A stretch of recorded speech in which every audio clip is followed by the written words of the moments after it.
ரொம்ப அதிகமாக இருக்குது. நீ என்ன சொன்ன, என்ன பார்த்துக்கிட்டு போத்தி வருவான்னு சொன்னா என்னை பார்த்துக்கலாமா, நான் அவளை பார்த்துக்கிட்டு எனக்கு பெரிய வேலையாக இருக்குது. என் உசுறு எடுக்கிறா, நீ கூட பரவாயில்ல போட்டு கேட்டு சமைச்சு போட்ட, அவன் சமைச்ச நேரத்தில் சாப்பிடுங்களா என்ன அப்படின்னு அவன் சொல்லுவான்.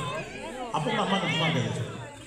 அப்போ என்ன சொல்லுதுமா, உனக்கு ஒரு ஃபுல்லாக வந்துட்டா, அதுக்கப்புறம் நீ ஜாலியாக பொறுப்பை கடந்துங்க. அந்த பொறுப்பை மட்டும் ஏன்டா வச்சிருக்கியா, சரி தான் தொலைவில் குழந்தைங்க தாய்னு வச்சுக்கோங்களேன், அது வரைக்கும் அந்த சூடான இந்தியாவுக்கு கிடச்சிருக்கு. அதுவும் போயிருக்கு.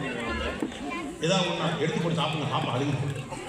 ஏப்பா ஃபேஸ்புக் சிங்க இருக்கு, அங்கே தான் இருக்கு. உங்கள் அம்மா என்ன வளர்த்துருக்காங்க, அம்மா நான் நல்லா தான் வளர்த்துச்சு, நீ தான் நடுவில் 3 வருஷம் எல்லாம் கெடுத்து எடுத்து கொடுத்து ஊப்பரா பண்ணிக்கணும். அப்படி பண்ணிவிட்டு ஒரு நாள் சொல்லி கொடுத்தாங்க, நீங்கள் என்னங்க பாப்பா தூங்கிட்டு கழுத்து மேலே கையை போட்டு விட்டீங்க, இன்னும் பெட்டில் படுத்தாங்க, கீழே பண்ணுங்க.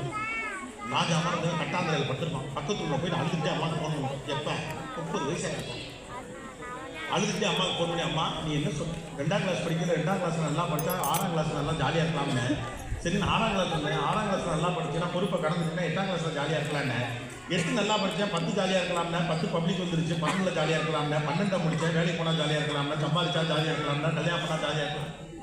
இல்லை அதுக்கப்புறம் அந்த பொறுப்பை கடந்துட்டா பிள்ளையை பற்றினா ஜாலியாக இருக்கலாம்னு சொன்னால், ராஜா மாதிரி கட்டில் படுத்தோம், கட்டாந்தரில் படுத்து போய் முடிக்கிற மாதிரி பொட்டாட்டி அப்படின்னு அம்மாவுக்கு போனோன்னா, அம்மா அசால்ட்டாக சொல்லுவோம். அதை இன்னைக்கு அண்ணன் சொல்லிடுவேன், இப்போ கேட்டீங்க போனால் லூசு போல. நான் ஏதோ ஒரு பேச்சுக்கு சொன்னேன், ஏய் 30 வருஷமா அதை நம்பி நான் வாழ்ந்துட்டு இருக்கேன். அதெல்லாம் பேச்சுக்கு சொல்றது. உங்களுக்கு நான் இன்னைக்கு சொல்றேன், 15 வருஷம் உங்க வாழ்க்கையில இந்த கட்டோம்னு உங்க கையில சேஃபா எடுத்துட்டாலே, வளர வளர பொறுப்பு கூடும், வளர வளர பொறுப்பு கூடும், பொறுப்பு குறையவே குறையா, வளர வளர பொறுப்பு கூடும் என்ற உண்மை உங்களுக்கு புரிகிற போது பொறுப்பின் மீது பிரியம் வரும். Commitment is a charm of life guys. பொறுப்போடு இருப்பதுதான் மகிழ்ச்சி. அதான் நம் தந்தைகள் நமக்கு சொல்லிக் கொடுத்த ஒரே பாடம் அதுதான். உங்களுக்கு தெரியுமா, பொறுப்போடு இருப்பதுதான் அப்பாவுக்கு மகிழ்ச்சி.